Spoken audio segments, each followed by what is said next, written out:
Československo, november 1918. V meste Brne práve prebieha zoštátňovanie filiálky viedenskej zbrojnej firmy Waffenhauptfabrik filiále Brünn pod názvom Československé závody na výrobu zbraní v Brne. 20. januára následujúceho roku je založená Československá štátna zbrojovka, akciová spoločnosť, ktorá dodávala armáde dlhé ručné zbrane, spočiatku nemecké Mausere a Mannlichery, neskôr svoje vlastné.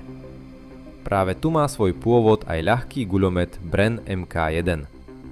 Tradícia zbrojovky Brno bola však založená aj na celom rade iných výrobných programov, ktoré výrazne ovplyvnili aj neskoršiu produkciu tohoto podniku. V roku 1926 sa v brnenskej zbrojovke spúšťa výroba automobilov. Mimo prvých pokusov s automobilom Disk, skutočná sériová produkcia automobilov začala v januári 1926 typom Z18, prvým automobilom s dvojdobým motorom vyrobeným na území Európy. Začiatkom roku 1930 bola zahájená výroba automobilu Z9. Ten bol však veľmi ťažko predajný, hlavne v období začínajúcej hospodárskej krízy. Jedným z najobľúbenejších automobilov bol typ Z4, ktorý bol jedinečný v tom, že sa jednalo o prvý sériovo vyrábaný československý automobil s pohonom predných kolies, výkyvnými poloosami, neskôr aj s homokinetickým klbom a novým hrebeňovým riadením. Najmenšou Z-kou z nového radu bol automobil Z6, známy pod názvom Hurvínek. Toto auto sa vyznačovalo nízkou spotrebou a kvapkovitým tvarom karosérie podľa zásad aerodynamiky. Do roku 1936 prišiel do výroby ešte Z5, ktorého sa v prvej sérii vyrobilo 357 kusov. V roku 1937 bola výroba automobilov v brnenskej zbrojovke zastavená.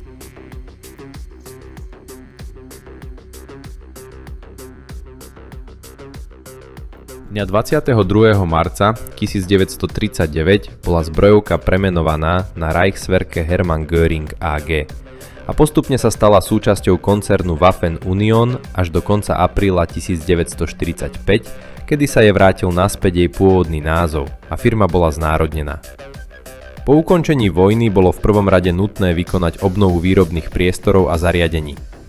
V rámci akcie UNRWA boli v závode zbrojovky Brno montované osobné automobily Jeep Willys, nákladné autá Dodge a Ford Canada a traktory Farmal, čo bolo dobrou skúsenosťou pre pripravovanú výrobu vlastných traktorov, ktoré sa mali stať jediným traktorovým výrobcom v Československu.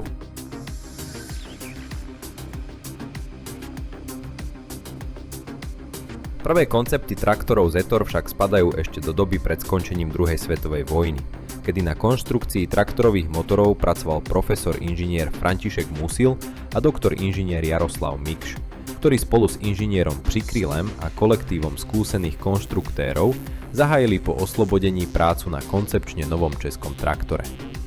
Po 5 mesiacoch usilovnej práce bol 14. novembra 1945 skonštruovaný prototyp traktoru s výkonom 25 koní, ktorý v januári 1946 absolvoval skúšobnú jazdu spolu s 15-koňovým prototypom jednovalcového traktoru z pražskej konštrukčnej kancelárie. Tým sa zbrojovka Brno zapísala do súťaže o úlohu jediného výrobcu traktorov v Československu proti Škode Pozeň. Musilov prototyp vychádza z porovnania úspešne a 15. marca 1946 sú prvé 3 prototypy odovzdané zákazníkom za vyslovenia formulky Krstím teba a tvojich následníkov menom Zetor. Presne 5 mesiacov potom je pre značku Zetor zaregistrovaná ochranná známka. Samotný názov Zetor vznikol spojením prepisu výslovnosti písmena Z a posledných 2 písmen slova traktor.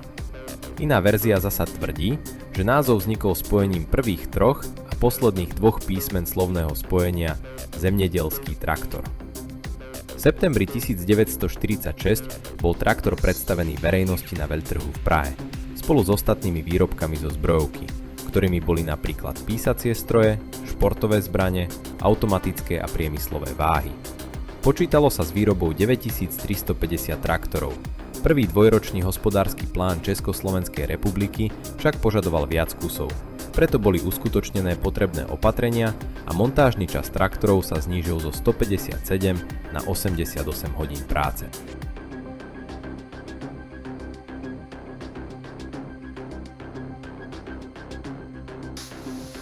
Zbrojovka prebudovala vojnovú výrobu na výrobu mierovú. Konštruuje a buduje pôdohospodárske traktory. Za 5 mesiacov najusilovnejšej práce postavila nový typ traktoru, ktorý odpovedá tak požiadavkám nášho pôdohospodárstva, ako aj požiadavkám pokrokovej výroby poľnohospodárskej. Nový traktor sa menuje Zetor. Zetor 25 bol prvý povojnový sériovo vyrábaný československý traktor, poháňaný vznetovým štvortaktným dvojvalcovým motorom s vrtaním 105 mm a zdvihom 120 mm s priamym vstrekovaním s rozvodom OHV. Predstavil sa ako masívny stroj s technicky pokrokovou koncepciou, kde je konzola prednej nápravy, motora, spojkovej skrine a prevodovky spojená v jeden bezrámový celok, ďalej jednoduchou obsluhou a prevádzkovou spoľahlivosťou. Jeho výroba začala v malých sériách vzhľadom na absenciu potrebného príslušenstva a zdrojov. Koncom apríla 1947 bol vyrobený 1000 kusov, do konca roka sa vyrobilo 3500 traktorov. Počas výroby bol Zetor 25 priebežne modifikovaný, zdokonaľovaný a vylepšovaný. Významnejším zmenám patrí napríklad ochranná kabína vodiča, polstrované sedadlo, elektrický štartér, nahradenie pôvodných 6V batérií za 12V, montáž hydraulického zariadenia a podobne. V roku 1952 uzrel svetlo sveta Zetor 25K kultivačný, ktorý sa od základného modelu líšil portálovou prednou nápravou so zvýšenou svetlosťou, rozmerovo odlišnými zadnými kolesami, motorom upraveným na výkon 24 koní 17,7 kW a zmenenou škálou pojazdových rýchlostí. Zetor 25K bol primárne určený na prácu s riadkovými plodinami a preto není vhodný na predsejbovú prípravu pôdy. Z tohto typu bol neskôr odvodený typ Z25H, určený na prácu v sadoch. Výsledkom ďalšej modernizácie je typ Z25A, agrolomka agregačný, ktorý prináša ďalšie vylepšenia, ako napríklad vylepšenú prístrojovú dosku alebo uzávierku diferenciálu. Výkon motora bol upravený na 26 koní, 19,1 kW a pribudla možnosť montáže polopásu Z76, vďaka čomu bol traktor vhodný aj na práce v lese, piesčitých a bažinatých plochách. Montáž traktorov Zetor 25 pokračovala aj po prevedení výroby traktorov do ZKL Líšeň v roku 1952 a posledný stroj tohoto typu opustil fabriku v roku 1961. Do tej doby ich je vyrobených 158 570 kusov, z čoho je 97 000 vyvezených do celého sveta. Zetor 15. Svojím základným prevedením je Zetor 15 konštrukčne podobný modelu Z25. Hlavnou odlišnosťou je jednovalcový motor s vrtaním 120 mm a zdvihom 120 mm s výkonom 15 koní, 11 kW. Počas rokov 1947 až 1949 bolo vyrobených 2215 kusov tohoto traktora, určeného predovšetkým na ľahšie poľné práce.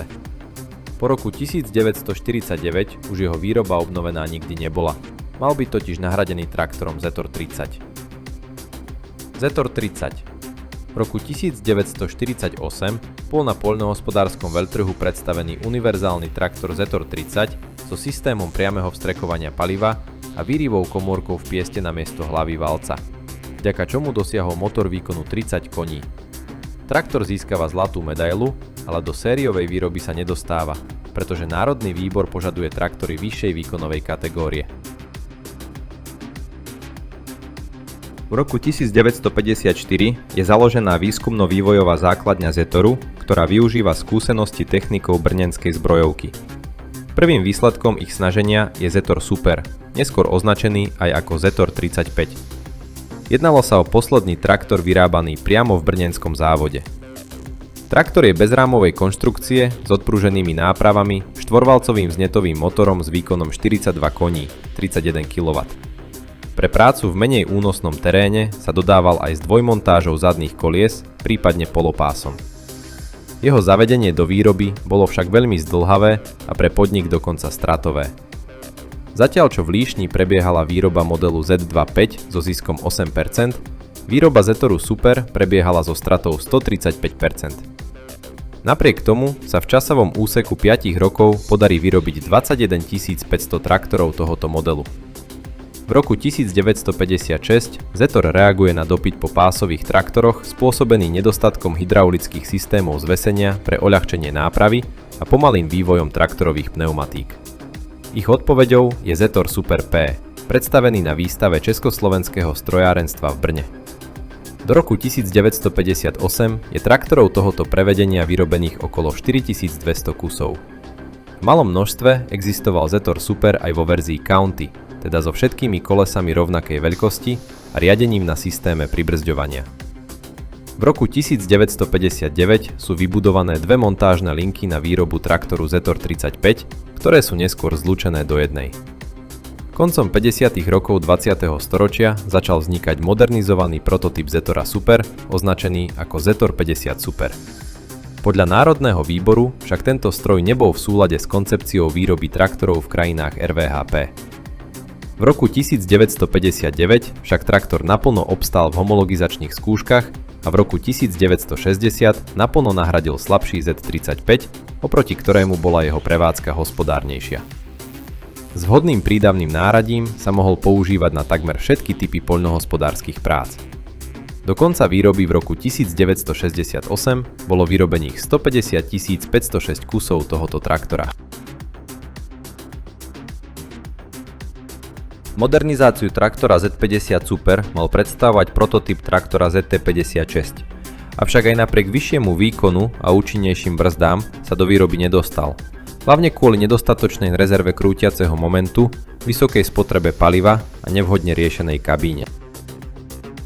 Zetor 26. Tento typ vznikol ako pokus o výrobu traktorov s maximálnym počtom zameniteľných dielov z tedy vyrábaných typov Z25 a Z35. Aj napriek vyrobeniu prototypovej série 20 kusov nebol tento projekt nikdy realizovaný. V tej dobe zároveň prebiehal vývoj ľahkého kolesového traktora Zetor T18 a TP18. Neexistujú však žiadne fotografie týchto prototypov. Československý Zetor v Tibetu. Ale to není největší zajímavostí tohoto snímku. Stroj totiž řídí 17letá Chai Lo-chi, první tibetská traktoristka. Úsměv mladé traktoristky výjíždějící do širokých pastvin, to je symbol nových radostných dnů ve vzdáleném Tibetu.